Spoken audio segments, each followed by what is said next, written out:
इस कार्यक्रम के पुण्यार्चक हैं राजगुरु ज्योतिष पवन जी शास्त्री। एक ही बार में समस्याओं का समाधान, 100% गारंटी से काम, फैमिली प्रॉब्लम, बिजनेस में नुकसान, शादी सगाई में रुकावट, फंसे हुए पैसे, डिवोर्स समस्या एवं अन्य समस्याओं के लिए संपर्क करें 8209931336 9737202129। ब्रांच अहमदाबाद एवं हैदराबाद। Website www.rajguruastrologer.com।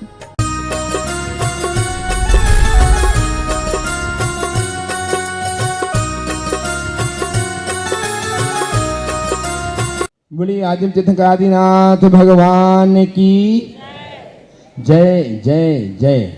गुणायतन के मूल चंद्रप्रभ भगवान की, संत श्रवणी आचार्य भगवान विद्यासागर जी महाराज की, परम पूज्य प्रमाणिक संत महामना मुराद प्रमाण सागर जी महाराज की, परम पूज्य निर्वेक सागर जी महाराज की, परम पूज्य शीतल सागर जी महाराज की, मंचासीन सभी एलक जी छुल्लक जी की, अहिंसामयी जैन धर्म की, इस धर्म समय विराजित सभी भक्तजनों एवं सुदूर अवस्थित अपने अपने घरों में पारस जनवाणी चैनल एवं प्रमाणिक ऐप के माध्यम से अपनी शंकाओं के समाधान प्राप्त कर रहे सभी सुधी श्रोताओं सम्यक दर्शकों, आज हम पुनः विराजमान हैं आचार्य भगवान विद्यासागर जी महाराज के परम प्रभावक शिष्य महामना मुराद प्रमाण सागर जी के मुखारविंद से अपनी शंकाओं के समाधान प्राप्त करने के लिए मैं उनसे आपके समाधान प्रार्थना करवाऊं।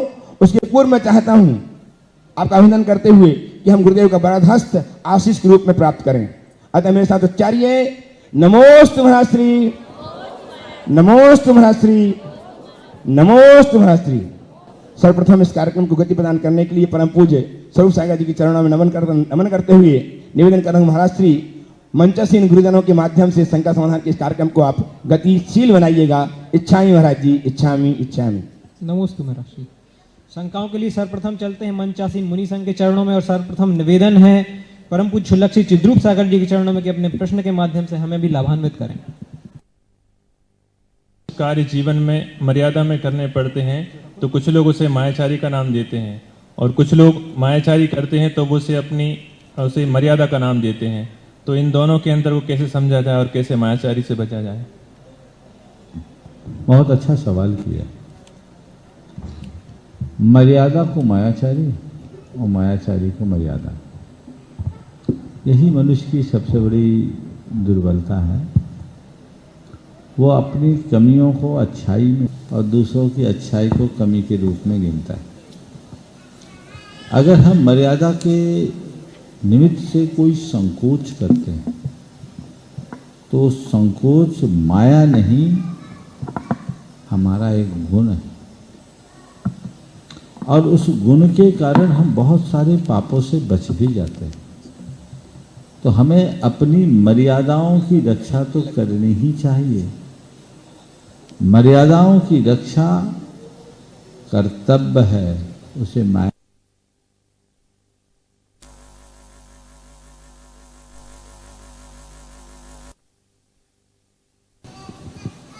हम अपने संग संबंधी कोई चर्चा कर रहे हैं, उसी मध्य आप लोग आ गए, कोई व्यक्ति आ गया, हमने उस चर्चा को विराम दे दिया और दूसरी चर्चा में मुड़ गए। तो ये माया नहीं है, ये मर्यादा है। क्योंकि ऐसा नहीं करेंगे तो धर्म की हानि होगी। हम किसी के प्रति कोई कपटाचार नहीं कर रहे हैं, लेकिन निजता की रक्षा करना तो हमारा कर्तव्य है। कपटाचार माया है और निजता की रक्षा कर्तव्य है। समझ गए? नहीं तो फिर तो क्या हुआ, जो है सब प्रकट कर दो, सब बातें खोल दो, तो जिंदगी में कुछ नहीं कर पाओगे। और जो दूसरी तरफ से बात आई कि लोग अपनी मायाचारी को ही मर्यादा बना देते हैं, ये बात सरासर गलत है। हमें कपटाचार तो करना ही नहीं, कभी भी किसी भी प्रकार का इस तरह का कृत्य होना ही नहीं चाहिए। यदि कोई ऐसा करता है तो यह उनके जीवन की भयानक भूल है, हमें उससे बचाव करना चाहिए। अरे ये तो मेरी मर्यादा है, यदि हम ये सब चीजें नहीं करेंगे तो कैसे होगा? नहीं, सही बताकर सही काम करने में ही हमारा धर्म पलता है। इसलिए मर्यादा की रक्षा करो और मर्यादाहीन कोई भी आचरण कतई ना करे। निवेदन है परम पूज्य एक श्री निरानंद सागर जी के चरणों में कि अपने प्रश्न के माध्यम से हमें भी बुद्धि की प्राप्ति कराएं। मंचासीन मुनि राजों को नमोस्तु। महाराज जी, आपकी लेखनी के द्वारा सृजित जैन तत्व विद्या का पहले भी स्वाध्याय किया था, अभी भी किया। उसमें 4 अनुयोगों का बहुत वैज्ञानिक रीति से विश्लेषण और सर्वांगीण विवेचन है। 4 अनुयोगों से संबंधित शंका है कि जब वीतराग सर्वज्ञ भगवान की वाणी के आधार पर ही 4 अनुयोग विभाजित किए गए हैं, तो उनकी विषय कथन पद्धति में इतना अंतर क्यों है? एक व्यक्ति मुनिसंग के पास में शंका समाधान के लिए जाता है तो पहले जो महाराज जी के पास जाते हैं, प्रथमान युग महाराज जी के पास में, वहाँ जाकर पूछता है कि महाराज, रावण को कुछ लोग कहते हैं कि लक्ष्मण ने मारा है और कुछ लोग कहते हैं कि राम ने मारा है, तो आखिर सही क्या है? तो प्रथमान युग महाराज कहते हैं कि लक्ष्मण ने मारा है। दूसरे कर्णान युग महाराज के पास जाता है तो वो कहते हैं कि रावण को आयु कर्म के क्षय से मरा है। तीसरे चरणानुयुग महाराज के पास जाता है तो वह कहते हैं कि रावण अपनी गलती से मरा है। यदि सीता का किडनैप नहीं कहता तो राम लक्ष्मण को क्या पड़ी थी? रावण से युद्ध करने की। और चौथे दिव्यानुयुग महाराज के पास जाता है तो वही प्रश्न करता है तो दिव्यानुयुग महाराज कहते हैं कि रावण तो अभी मरा ही नहीं है, उसका तो मास ट्रांसफर हुआ है, नरक गति से नहीं, मनुष्य गति से नरक गति गया है, तो व्यक्ति तो चकरा गया है। तो महाराज जी, 4 अनुयोगों की कथन पद्धति में इतना अंतर क्यों हो? स्वाध्याय करने में किन बातों का ध्यान रखना चाहिए? बहुत अच्छा सवाल आपने किया और बड़ा चिंतन पूर्ण सवाल है। एक बार जोरदार बात बिल्कुल सही है। 4 अनुयोगों के माध्यम से भगवान की वाणी का विवेचन है। जैन परंपरा के यही 4 अनुयोग जैनों के 4 वेद कहलाते हैं। आपने जो उदाहरण दिया रावण के संदर्भ को जोड़कर, और यदि हम उन बातों को उसे अगर अलग अलग अनुयोगों के संदर्भ में देखेंगे तो एक ही बात 4 तरीके से दिखती है। बिल्कुल सही है। जब हम रावण की मृत्यु की बात करेंगे तो जैन धर्म के अनुसार रावण की मृत्यु लक्ष्मण के माध्यम से हुई।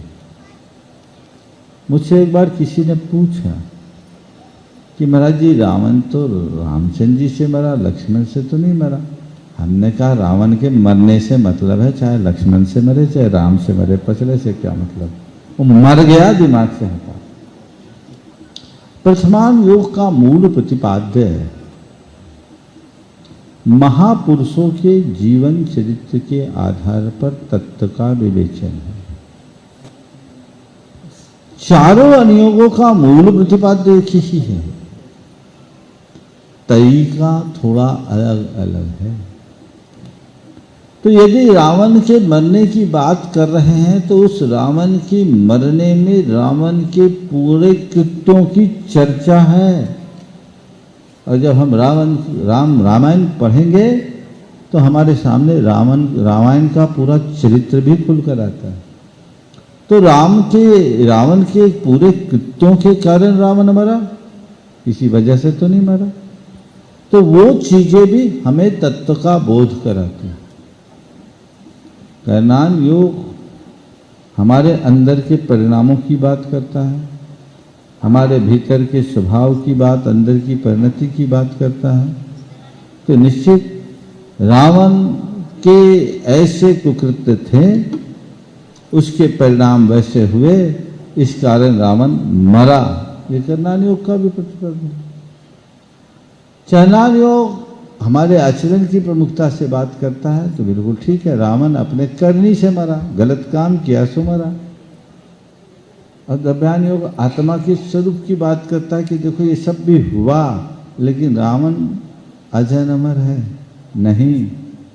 रावण अजर अमर नहीं है। जिसकी चर्चा हमने अब तक की वो अजर अमर।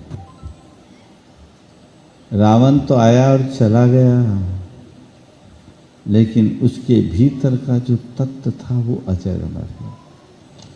कथन में कोई अंतर नहीं, सबका प्रतिपाद्य एक ही है और उसी मूलभूत लक्ष्य को लेकर हम चलते हैं। इसलिए उसे उसी संदर्भ में देखना चाहिए और फिर जो जिस भाषा में समझ ले उसको उस भाषा में समझा। जैसे हम रोजमर्रा के जीवन में देखते हैं, एक बच्चा गिरा और वो रो रहा है, जोर से रोने लगा। अब उस बच्चे को उसकी मां कहती, बेटा तू क्यों रो रहा? तेरा भैया गिरा था, वो तो नहीं रोया, तू क्यों रो रहा? फिर बच्चा गिरा, रोया, तो उसे समझाते हुए कहा जा रहा है, अरे तू रोया, फिसलन के रास्ते पे चला इसलिए गिरा, रो क्यों रहा? संभल जा, ठीक हो जाएगा। आप फिर रोया तो उस बच्चे को कहा कि तू इतनी जोर से कूदा क्यों था? चिंता मत कर, चोट लगी है, ठीक हो जाएगी, अब कभी कूदना मत। फिर रोता है बच्चे को कभी कहना पड़ता है, अरे बेटा तू गिरा है तो ये चोट थोड़ी लगी, ये तो घोड़ा कूदा है। तुझे कहां लगा? उद्देश्य क्या है? बच्चे को समझाकर शांत करना। इसी प्रकार चाहे प्रथमान योग हो, करणान योग हो, चरणान योग हो, द्रव्यान योग हो, सबका उद्देश्य एक ही है, तत्व का बोध कराना। नमोस्तु पूर्वक निवेदन है परम पूज्य मुनि श्री शीतल सागर जी के चरणों में कि अपना प्रश्न प्रेषित कर हमें भी समाधान अमृत का पान कराएं। नमोस्तु। ओम नमः सिद्धेभ्य। ऋषि, अभी कई समय से देखने में आ रहा है कि एक चतुर्मास की स्थापना के साथ कलश रखा जाता है, तो इसका क्या महत्व होता है? और जैसे पहले साधु जंगल में किया करते होंगे चतुर्मास, तो उनका कलश कौन रखता होगा वहाँ पर? और ये आगम में कहाँ उल्लिखित इस तरह का कुछ संदर्भ आप बताइए। बहुत अच्छा प्रासंगिक सवाल। देखिए बात तो सही है, मुनियों के चातुर्मास से कलश का कोई संबंध नहीं। मुनियों के पास कलश कहाँ जो स्थापना करे, उनके पास तो कमंडल और पिछी है, वो स्थापित होते तो पिछी कमंडल भी स्थापित हो जाते। तो मुनि लोग तो अपने संकल्प से बंधते हैं, परंतु वर्तमान में चातुर्मास केवल साधु की साधना तक सीमित नहीं रहा, यह एक उत्सव बन गया और इस उत्सव में साधु और श्रावक दोनों सम्मिलित होने लगे। एक जगह साधुजन रहते हैं, चातुर्मास भर विशेष प्रकार के धर्माराधन के कार्य होते हैं, धर्म प्रभावना के बड़े बड़े आयोजन होते हैं। तो चातुर्मास एक आयोजन बन गया और इस आयोजन की निर्विघ्न संपन्नता के लिए कलश रखने की परंपरा चल गई। जैसे पूजा विधान आदि करते हैं, बड़ा महोत्सव होता है, तो बड़े महोत्सवों में कलश स्थापित करने की परंपरा है। तो ऐसे ही चातुर्मास ने जब से महा महोत्सव का रूप ले लिया, तब से कलश की परिपाटी चल गई। ये कलश केवल इस भाव से रखा जाता है कि ये चातुर्मास मंगलमय तरीके से संपन्न हो, आनंदपूर्ण तरीके से संपन्न हो। इस चातुर्मास में खूब धर्म की प्रभावना हो, सबके जीवन का विकास हो। इस भाव से चातुर्मास किया जाता है। तो यदि कलश रख देते हैं तो कोई दोष नहीं, रखना कोई जरूरी नहीं है। कोई कलश रखने वाला नहीं होगा तो हमारा चातुर्मास नहीं होगा, ऐसा मत सोचना।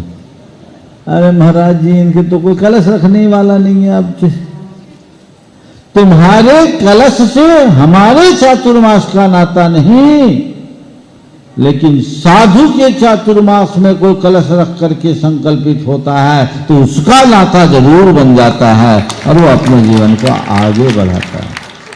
चातुर्मास के कलश की स्थापना करने का मतलब उस चातुर्मास में होने वाले सारे मंगल कार्यों का श्रेय लेना,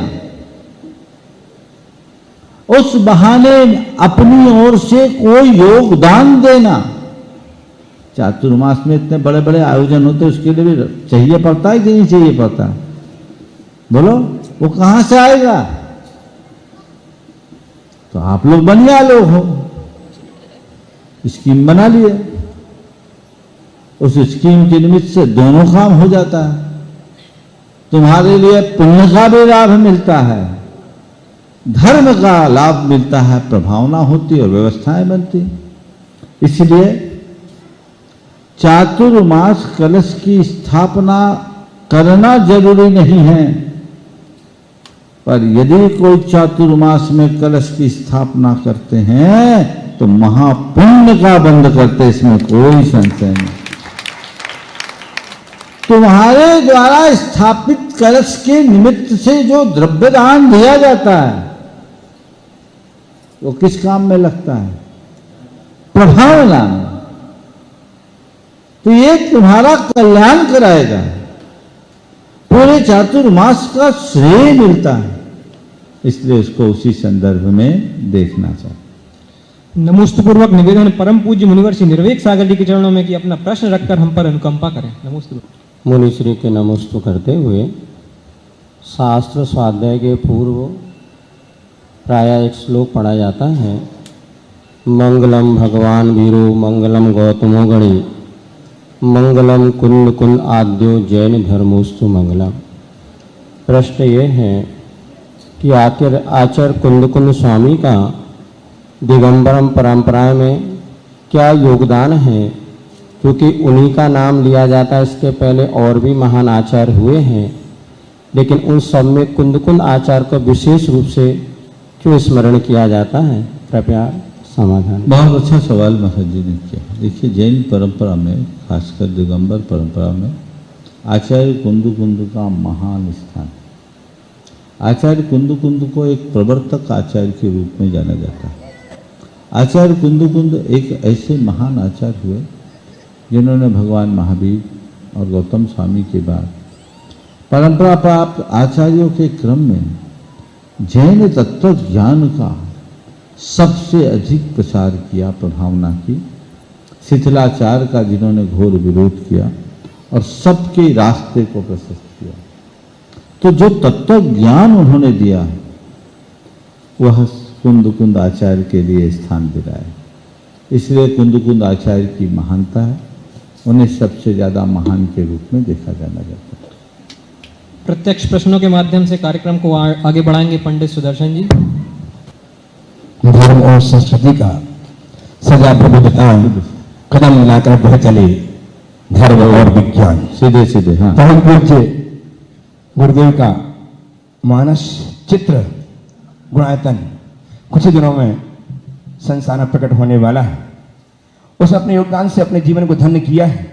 निर्माणार्थी के रूप में रिया जी जैन, श्रीमती मीनाक्षी जैन, श्री राजू जैन गाजियाबाद ने, यदि उपस्थित हो अपने स्थान में खड़े होकर गुरुदेव का आशीष प्राप्त करें।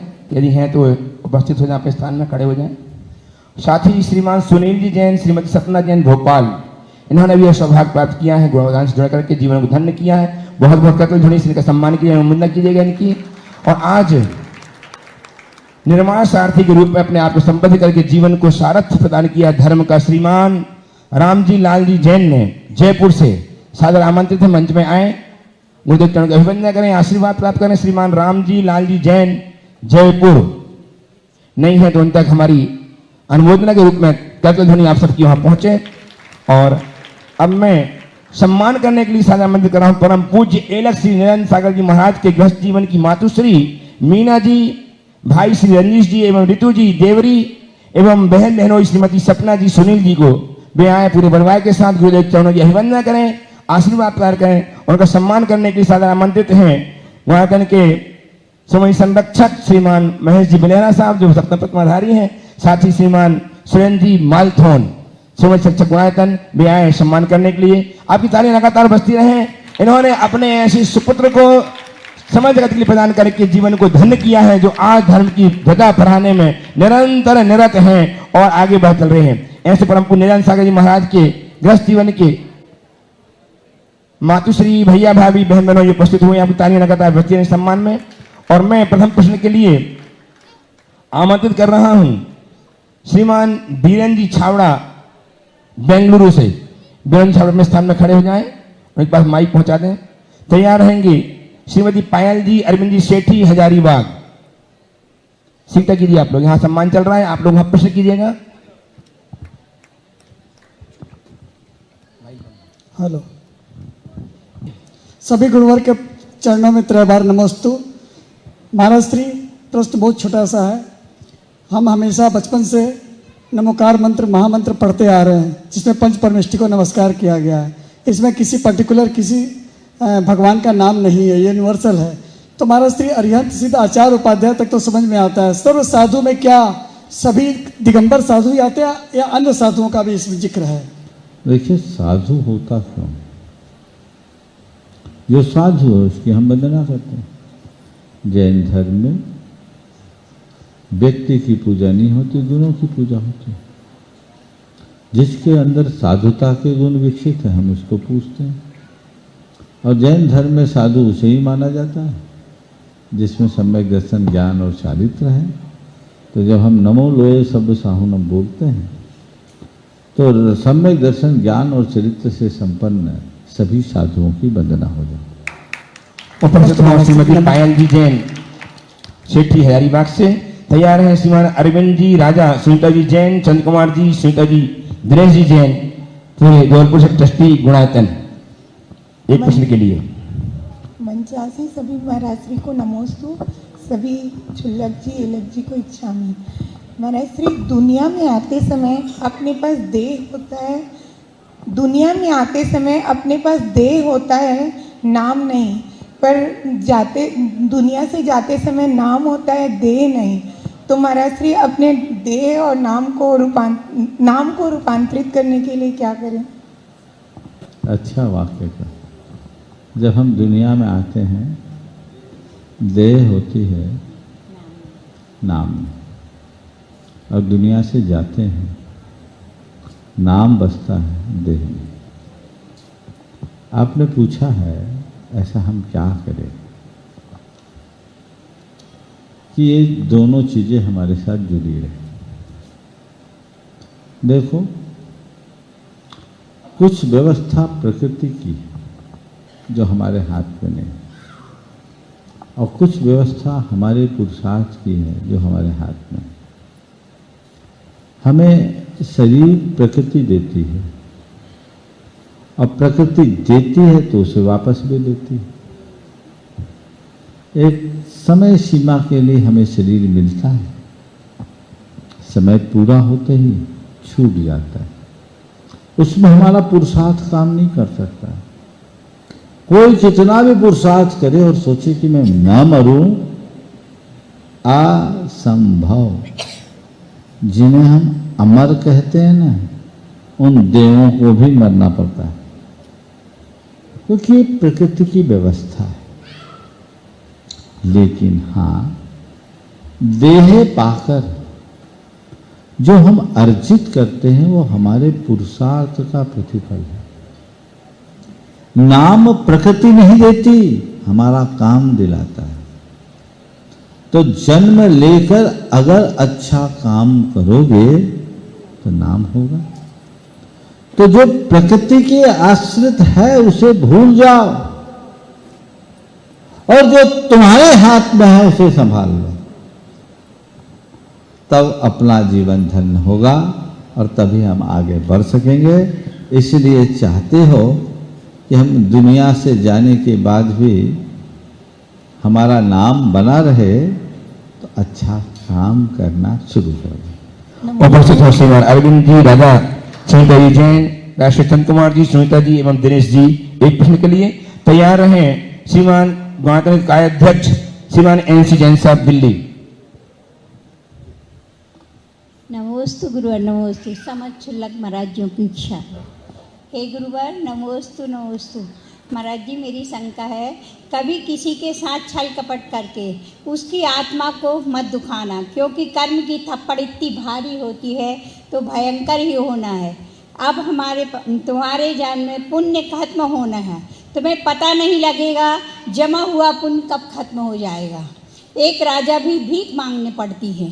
मैं तो कहते हैं ना, कर्म की गठरी बांधे जग में फिरे इंसान, जैसा करे वैसा भी भरे, यही विधि का विधान।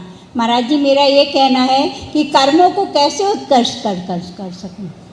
जो पंक्तियां बोली है उनके मर्म को आत्मसात कर लो और अपनी प्रवृत्ति में सावधान होगा तो हम अपने कर्म को अपने आप नियंत्रित कर सकते। नमोस्तु नमोस्तु।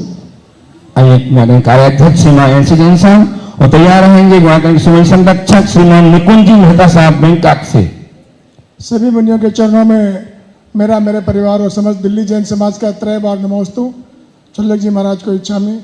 महाराज जी, आज मेरा प्रश्न मेरे बच्चे अमित का है जो बम्बई में रहता है, और मैं भी चकित हूँ कि उसने ऐसा प्रश्न क्यों पूछा है। गृहस्थ जीवन में किससे और कितना मोह रखना चाहिए ताकि जब छोड़ना पड़े तो दुख और वेदना ना हो। देखिए, मोह तो किसी से नहीं रखना चाहिए। जो मोह रखेगा उसको वेदना तो हो। प्रेम सबसे रखो। मोह किसी से नहीं, खुद से भी मत रखो। मोह रुलाता है, इसलिए किसी से मोह मत रखो। फैले प्रेम परस्पर जग में, मोह दूर पर रहा कर। इसलिए हम लोग तो रोज ये उपदेश देते, भैया मोह मत करो, अब प्रेम करो। तो महाराज, प्रेम और मोह में क्या अंतर है? सबके साथ हिल मिल करके रहना, एक दूसरे की सुध लेना, एक दूसरे का ख्याल रखना, एक दूसरे का साथ निभाना प्रेम है। पर एक दूसरे के पीछे पागल होना मोह।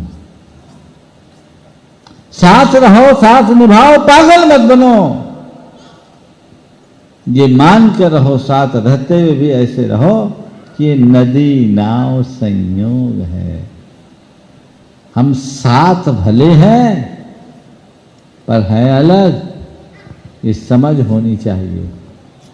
वो विवेक जिसके अंदर जल जाता है वो कभी भी दुखी नहीं होता, और जो मोही होता है वो कभी सुखी नहीं होता। विद्या प्रमाणिक संघ की तरफ से एक ही आज बहुत कल करना। नमोस्तु गुरुवर।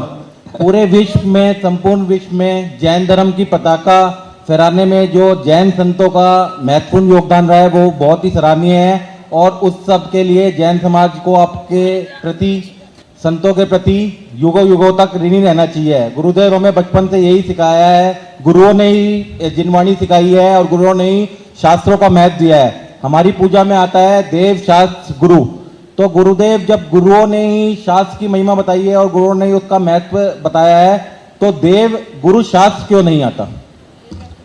देखिए, देव शास्त्र गुरु कहो, देव गुरु शास्त्र कहो, बात अलग है। पर जब गुरु लोग ही बात करते हैं तो अपनी बात बाद में करते, शास्त्र की बात पहले कर लेते हैं, क्योंकि शास्त्र नहीं होते तो गुरु कहाँ से आते हैं, इसलिए कोई बात नहीं।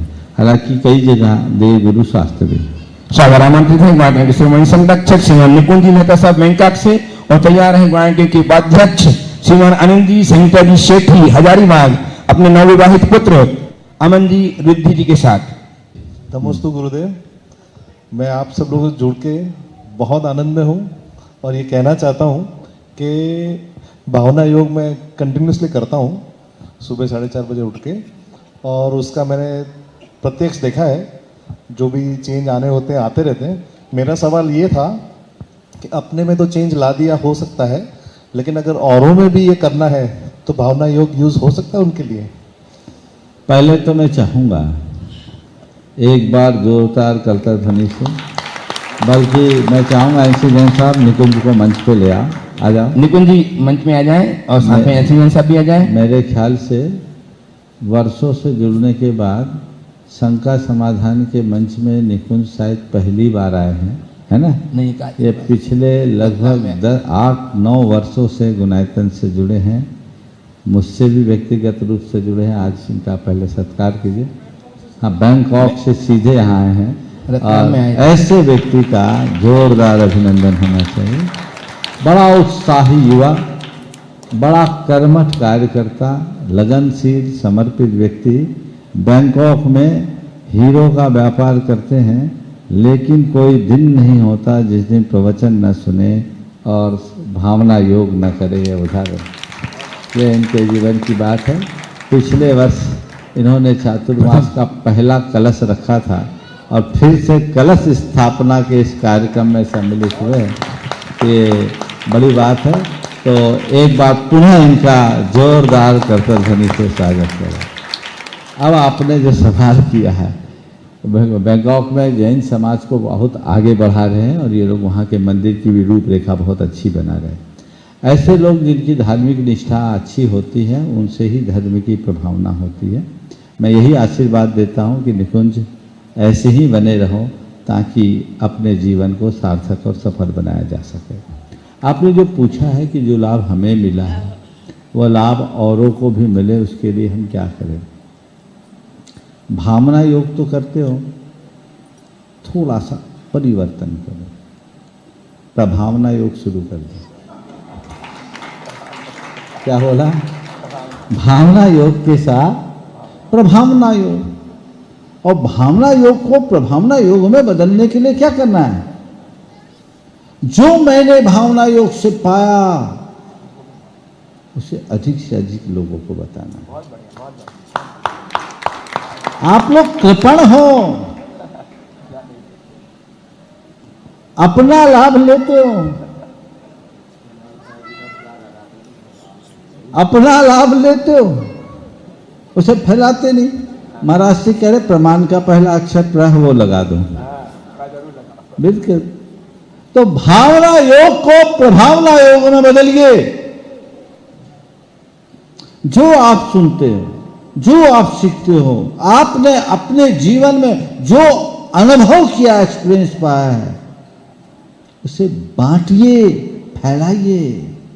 अच्छाइयों को जितना फैलाया जाता है उतनी प्रभावना होती है। तो हमने तो अपना काम कर दिया, अब बाकी काम निकुंज तुम्हारा है, समझ गए? और तुम एक संकल्प लेके जाओ, अपनी तरह बैंकॉक जाने के बाद कम से कम 5 निकुंज को अगले चौमासा तक लेकर आए। यही शुरुआत हो गई। 5 ऐसी शुरुआत करोगे तो 1 पर 1 11 हो जाएगा। हर कोई अगर इस तरह की कोशिश करेंगे तो बढ़िया। बहुत बहुत आशीर्वाद, बहुत बहुत आशीर्वाद। सादर आमंत्रित हैं गुणायतन के उपाध्यक्ष श्रीमान अनिल जी, संयुक्ता जी सेठी हजारीबाग अपने नवविवाहित पुत्र अमन जी रिद्धि जी के साथ, और तैयार रहेंगे यतीन जी, कमलेश जी जैन, चेन्नई त्रिपुरा। नमोस्तु गुरुवर, नमोस्तु नमोस्तु नमोस्तु। गुरुवर, मेरी नई शादी हुई है, तो मेरे बड़ों के प्रति मेरी क्या जिम्मेदारी होनी चाहिए? बहुत अच्छा। नई शादी हुई है, बड़ों के प्रति क्या जिम्मेदारी? एक बहुत छोटा सा सूत्र देता हूँ तुम्हारे माध्यम से उन सबको जिन्होंने अभी अभी दाम्पत्य जीवन में प्रवेश किया। बड़ों के प्रति कर्तव्य होने के लिए एक सूत्र है, अपने आप को हमेशा बड़ों के आगे छोटा मानना शुरू कर दो। बहुत छोटी सी बात कह रहा हूं, लेकिन इस छोटी बात में सबका सार है। जब हम अपने आप को बड़ों के आगे छोटा मानना शुरू करते हैं तो हमारे अंदर विनम्रता आती है, और जिसके अंदर विनम्रता आती है उसके जीवन में शालीनता आती है। वो मर्यादा रखता है, लज्जा रखता है, संकोच रखता है, बाकी सारे गुण उसमें आ जाते हैं। दिक्कत कब होती है जब छोटे बड़े को बड़ा मानने की जगह अपने आप को उनसे बड़ा साबित करना शुरू कर देते हैं। तो मैं ये कहूँगा कि बड़ों के आगे अपने आप को छोटा मानो और अपने कर्तव्य का पालन करो। अपनी मर्यादा, कुल का गौरव और धर्म की परंपरा को सामने रखते हुए चलना चाहिए और एक दूसरे के पूरक और प्रेरक बनकर के जीने का अभ्यास करना चाहिए। यदि ये बातें आ जाए तो सब चीज़ें जीवन में अच्छी हटेंगी। उपस्थित हों यतीन जी कमलेश जी जैन चेन्नई त्रिपुरा से। तैयार हैं श्रीमान सुरेंद्र जी जैन स्वयं शिक्षक वायतन मालथोन सागर। नमोस्तु महाराज जी, नमोस्तु महाराज जी। सारे अलग जी को इच्छामी महाराज जी, मेरा एक छोटा सा एक प्रश्न है। मेरे एक मित्र हैं, उन्होंने अपने मरने के बाद में अपने शरीर को जलाने के बजाय किसी संस्था को दान करने का प्रण किया है, तो क्या हमारे धर्म के हिसाब से ये अच्छी बात है? इस विषय में मैंने अनेक बार अपने मंतव्य प्रकट कर दिए। चलो आगे सुन लो। अगला। नमस्ते महाराज जी, नमस्ते। आइए श्रीमान सुरेंद्र जैन मालथोन से सुमन संरक्षक। और तैयार हैं सप्तम पद्माधारी श्री महेश जी ऊषा जी पेलेहरा वादन सुमन संरक्षक सागर से। धर्म प्रभावना की मंच पर विराजमान गुणायतन प्रणेता मुनि श्री प्रमाण सागर जी के चरणों में नमोस्तु निवेदित करते हुए एवं मुनि श्री के चरणों में, समस्त मुनि संघ के चरणों में नमन करते हुए, महाराज श्री, एक गंभीर और ज्वलंत विषय है कि अभी अभी व्यापार ऑनलाइन भी हो रहा है और व्यापारी जब अपनी दुकान पर बैठता है, चाहे वो युवा हो चाहे वो वृद्ध हो, दुकान खोलता है, अगरबत्ती लगाता है और सबसे पहले व्हाट्सएप पे अपना चैट स्टार्ट कर देता है, स्क्रॉल करना शुरू कर देता है। तो मेरा कहने का आशय यह है महाराज जी कि उसको व्हाट्सएप पे अपना स्क्रॉल करना चाहिए, या पहले के दुकानदार जैसे कि हम अपना स्टॉक चेक करें, हम अपने खरीदार से बात करें, हम अपने विक्रेता से बात करें। इसी तरह की ये गंभीर समस्या घरों में भी है कि समसामयिक विषयों पर चर्चा न करके, समन्वय स्थापित न करके, घरों में अगर सर्वे करने जाएं तो 7 में से 5 लोग गजेट्स पे इन्वॉल्व रहते हैं। तो इस समस्या से निपटने के लिए आपके क्या दिशा निर्देश हैं महाराज जी? ये बहुत भयानक बीमारी है। मोबाइल जीवन की जरूरत, लेकिन अब वो जीवन का अंग बन गया और इसके कारण मनुष्य की सारी जो क्रिएटिविटी है खत्म होने लगी है। कार्य क्षमता बुरी तरह प्रभावित हुई है। संवादहीनता भी इससे बहुत बढ़ी है। हमें इस संदर्भ में बहुत गंभीरता से विचार करना चाहिए और इन सब प्रवृत्तियों से बचना चाहिए। आज भी मेरे संपर्क में ऐसे अनेक लोग हैं जो सफलता के शिखर पर पहुंचे, बड़े बड़े कारोबारी हैं, लेकिन वो व्हाट्सएप और सोशल मीडिया से अपने आप को दूर रखते हैं। यदि करते भी हैं तो बहुत थोड़ा प्रयोग, क्योंकि वो कोई मतलब का काम नहीं। लोगों को समझना चाहिए कि मेरे जीवन में किसकी मुख्य भूमिका है। अनावश्यक बातों में जी उलझाने से कुछ भी हासिल होने वाला नहीं। आजकल तो बस बिल्कुल ठीक कहा, स्क्रॉल पर ध्यान लगा रहता है, रील्स चलाते रहते हैं लोग, घंटों खराब करते हैं, व्हाट्सएप में चैट करते हैं। क्या मतलब? हर व्यक्ति को एक संकल्प लेना चाहिए कि मुझे प्रयोजन से प्रयोजन रखना है। जो प्रयोजनीय कार्य है वही कार्य पहले करना है और जो काम प्रयोजनहीन है उसे महत्व नहीं देना। यदि इतनी बातों को लोग ध्यान में रखेंगे तभी आगे बढ़ पाएंगे और हम लोगों को नहीं व्हाट्सएप मत चलाओ, फ़ोन से दूर रहो, ऐसा बोल करके नहीं सुधार सकते। उनको बोलें कि एक काम करो, तुम एक दिन के लिए छोड़कर देखो और देखो और दिनों की तुलना में तुम्हारा काम किस ढंग से होता है, तुम्हारी कार्य क्षमता बढ़ती है घटती है, समीक्षा करो। 2-4 दिन अगर बच्चा ऐसा करेगा, व्यक्ति ऐसा करेगा, तो उसे लगेगा नहीं ये काम ज़्यादा अच्छा है, तो बदल जाएगा। हम उनको तरीके से समझाएंगे तो उनमें परिवर्तन आएगा। केवल निषेध करने से नहीं, ये एक प्रकार का एडिक्शन हो गया।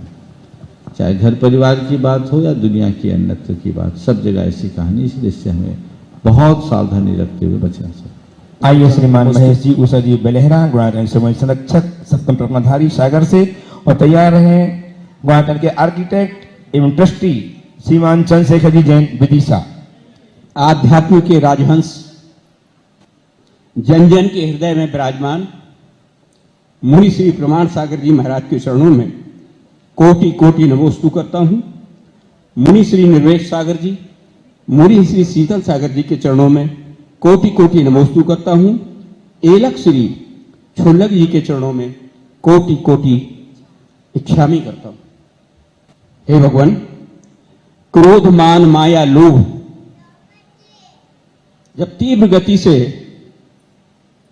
उदय में आते हैं तो हम 3 टाइम सामयिक करने वाले भी गाफिल हो जाते हैं।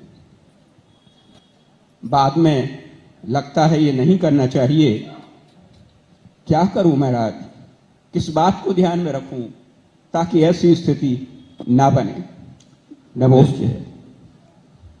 क्रोध मान माया लोभ ये तो हमारे संस्कार में कसाय है। जब तक संसार है तब तक कसाय, बल्कि कसाय ही संसार, ये आएंगे।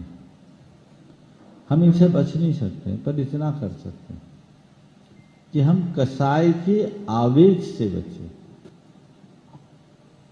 कसाय आए पर कसायों का बहाव ना आने पाए।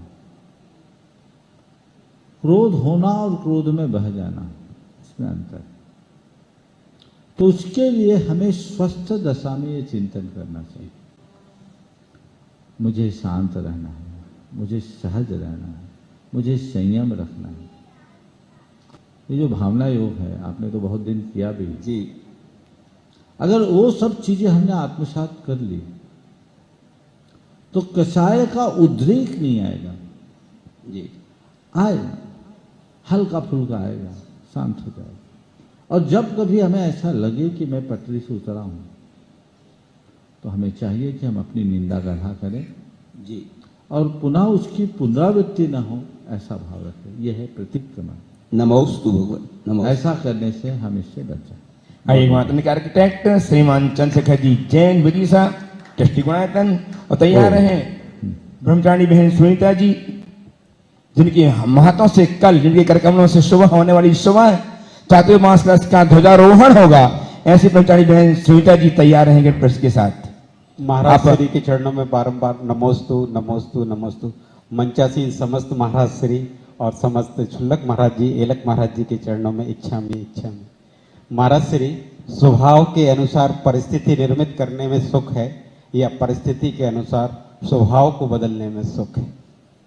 स्वभाव के अनुसार परिस्थिति निर्मित करने में सुख है या परिस्थिति के अनुसार स्वभाव को बदल देने में सुख? देखिए, स्वभाव के अनुसार परिस्थिति निर्मित करने वाला सफल हो ये कोई जरूरी नहीं, पर परिस्थिति के अनुसार स्वभाव को बदल देने वाला कभी विफल नहीं होता।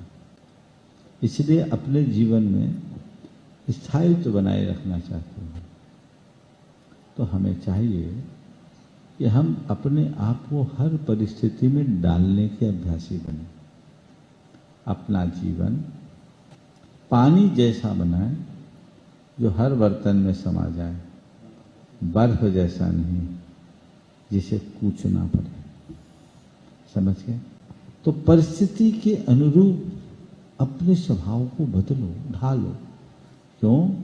क्योंकि परिस्थिति मेरे हाथ में नहीं है, मेरा स्वभाव मेरे हाथ में है, जिसे मैं बदल सकता हूँ। उपस्थित हो बहन सुनीता दीदी, जिनके करकमलों से कल ध्वजारोहण होगा चातुर्मास का। अनुमोदना करें इनके सौभाग्य की, तालियां बजाकर अभिनंदन कीजिएगा। बहुत बहुत साधुवाद के साथ आमंत्रित कर रहा हूं और तैयार रहें परम पूज्य एलएच श्री सागर जी महाराज के माता जी, भैया, भाभी एवं बहन बहनोई अपने प्रश्न के लिए। गुरुवर के चरणों में नमोस्तु नमोस्तु नमोस्तु। सभी एलएच छुल्लक जी के चरणों में इच्छा में। महाराज जी, हमारा कथा वाला परिवार की तरफ से आप सबको नमोस्तु इच्छा में निवेदित।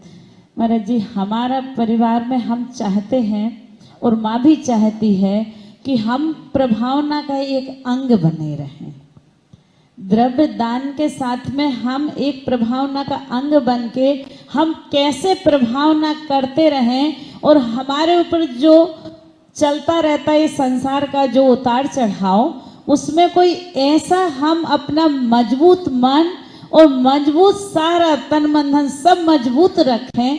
तो उसके लिए हमें क्या करना चाहिए? और चातुर्मास नहीं, पूरे सालों साल जब तक हम लोगों का जीवन रहे तब तक हम लोग प्रभावना भी करें और अपना जीवन भी धर्म साधना के साथ भी। बहुत उत्तम भावना है, और जब भावना में उत्तमता आती है तभी प्रभावना। तो ऐसी भावना तो होनी चाहिए। एक बार जोरदार करतल ध्वनि से ऐसी भावना का निवेदन किया। हमेशा ऐसी भावना होनी चाहिए। निश्चित ये परिवार धर्म प्रभावना के कार्यों में हमेशा तत्पर रहता है। आगे भी ऐसी तत्परता बनी रहे, ऐसे भाव आपने बना के रखे हैं। व्यक्ति को दो बातें समझनी चाहिए। पहली बात कि हमारे पास जो धन संपत्ति और संसाधन है वो टिकाऊ नहीं है, मेरे नहीं है। आज हैं, कल रहे न रहे कोई भरोसा नहीं। इनका मैं जितना सद्व्यय कर लूं उसमें ही मेरी भलाई। जितना बन सके मैं इनका सद्व्यय करूं, ये प्रयास और पुरुषार्थ हमारा होना चाहिए।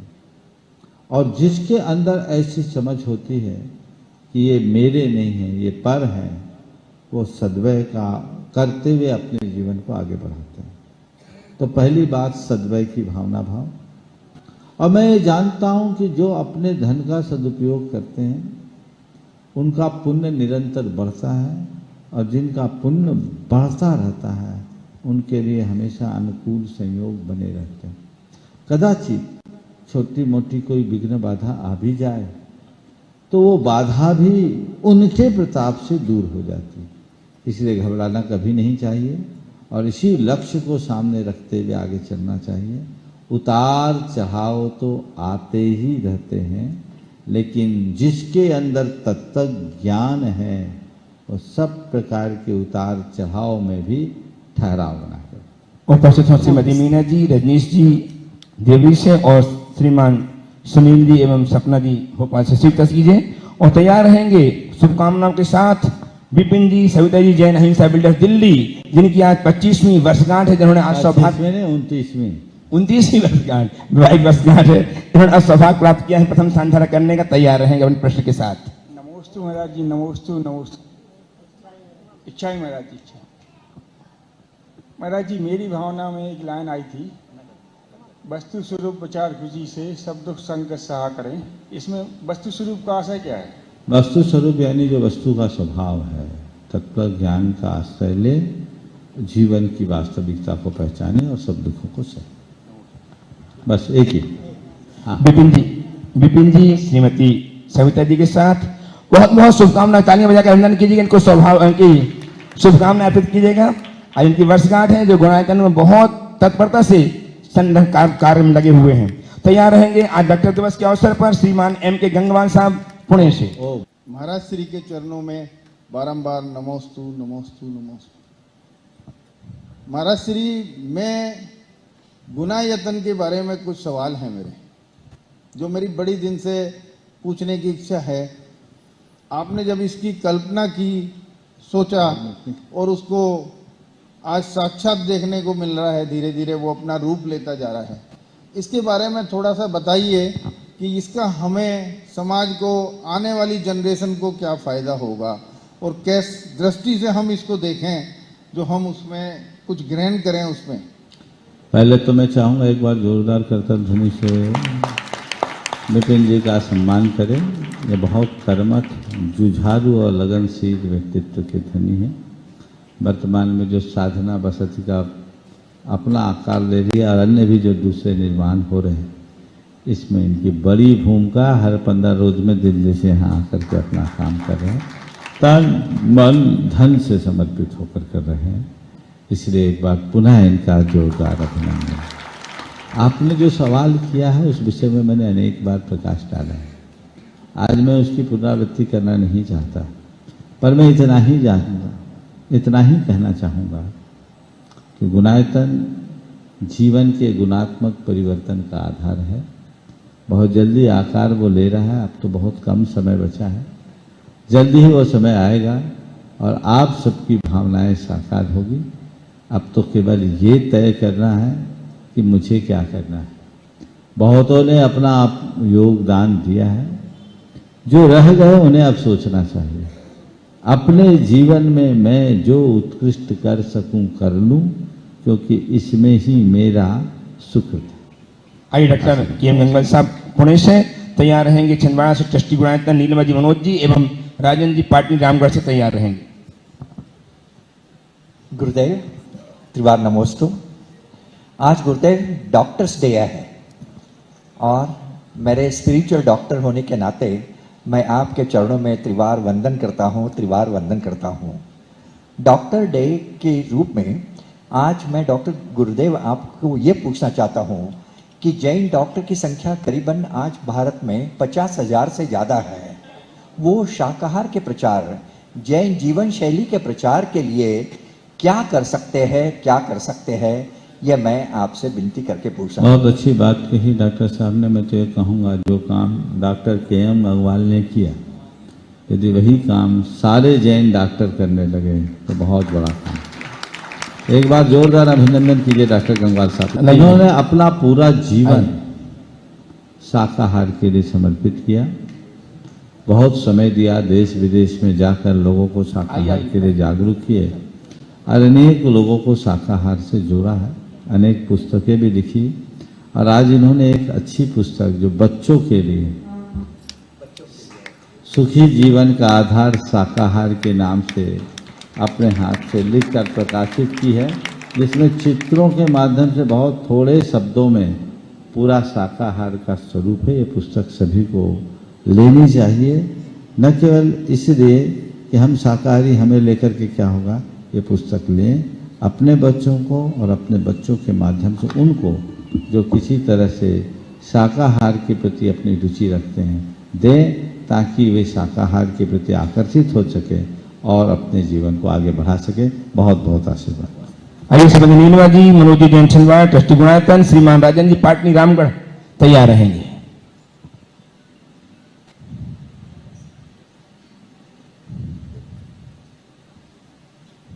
बोलो। नमोस्तु गुरुदेव, नमोस्तु गुरुदेव, नमोस्तु। इक्षामी महाराज जी, इक्षामी महाराज जी। हमारी शंका है कि जो देवशास्त्र गुरु पर जिसकी सच्ची आराधना है, उसके बाद भी अशुभ कर्म का उदय आने पर उस व्यक्ति को कैसे संबोधा जाए? उनको बोलो कि अशुभ कर्म का उदय तो सब बड़े बड़े धर्मात्माओं पर आता है, खुद तीर्थंकर भगवंतों पर आया, जितने महापुरुष आए सबको आया। अशुभ कर्म हमारे जीवन के व्यवधान के लिए नहीं आते, अशुभ कर्म हमारे कर्म काटने का निमित्त बन करके आते हैं। तो जब भी ऐसी बातें आए तब तक ज्ञान का आश्रय लें, धैर्य और संयम के साथ अपने जीवन को आगे बढ़ाएं और एक बात मन में जगाएं, रात के बाद तो भोर होगा, आज नहीं तो कल होगा। ऐसा श्रीमान राजन जी पार्टी रामगढ़ से उपस्थित हो, तैयार रहे श्रीमान उदित जी, सरोज जी बाकलीवाल ब्यावर। नमोस्तु गुरुदेव। महाराज श्री, आध्यात्मिकता क्या है? धर्म और आध्यात्मिक में क्या फर्क है? देखिए, धर्म हमारे आचरण से जुड़ा हुआ है और अध्यात्म हमारी सोच से जुड़ा हुआ है। सबके बीच में रहते हुए स्वयं में रहने की कला का नाम अध्यात्म है। अपने आप को पहचान करके जीवन को संयम साधना के साथ जोड़ने का नाम अध्यात्म है। जिसके जीवन में ये बातें जुड़ जाती है वो आध्यात्मिकता के साथ आगे बढ़ता है। आज समय हो रहा है कल की सूचनाओं के साथ। कल जैसा आप सबको पता है चातुर्मास की स्थापना का कार्यक्रम है, तो हम लोग कल के जो शेड्यूल है उस शेड्यूल के अनुरूप काम करेंगे। 1:30 बजे कल दोपहर में 1:30 बजे से गुरुदेव का 2023 का वर्ष सहयोग स्थापना कलश का कार्यक्रम प्रारंभ हो जाएगा। समय पर उपस्थित सुबह ठीक संध्या के उपरांत ध्वजारोहण होगा। दोपहर में करेंगे, दोपहर में करेंगे कार्यक्रम 1 बजे, दोपहर में ध्वजारोहण। उसके पश्चात यहाँ ठीक 1:30 बजे से कलशारोहण का चतुर्मास कलश की स्थापना का कार्यक्रम प्रारंभ हो जाएगा। समय पर उपस्थित होकर धर्म लाभ लीजिएगा। ओम जय बोलो परम पूज्य आचार्य गुरु विद्यासागर। जय जय जय।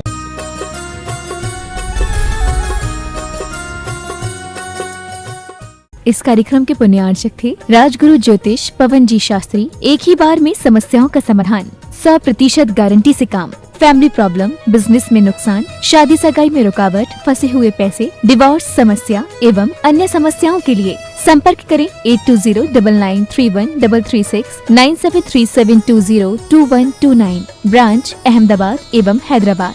Website www.rajguruastrologer.com।